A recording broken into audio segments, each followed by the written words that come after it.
গাছে খুব ভালো আছে আপনার। একদম ফুলকুঁড়ি নেই।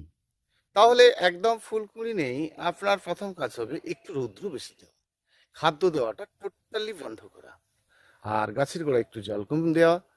বর্ষার শেষে অবশ্যই মাটিটাকে এলোমেলো করে করে দেওয়া।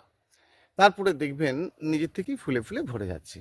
আর আপনি যদি চান যে ইমিডিয়েট মাটিতে গাছ আছে বা বিশাল বড় গাছ আছে, ফুল ভরে নিতে চাই, তাহলে ১০০ গ্রাম সুপার ফসফেট, ১০০ গ্রাম পটাশ আপনাকে রাখতে হবে।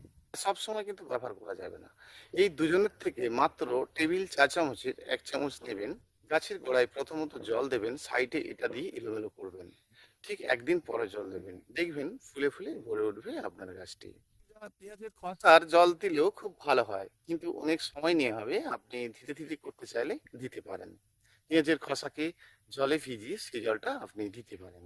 পেঁয়াজের খোসা, কলার খোসা এগুলোতে ভালো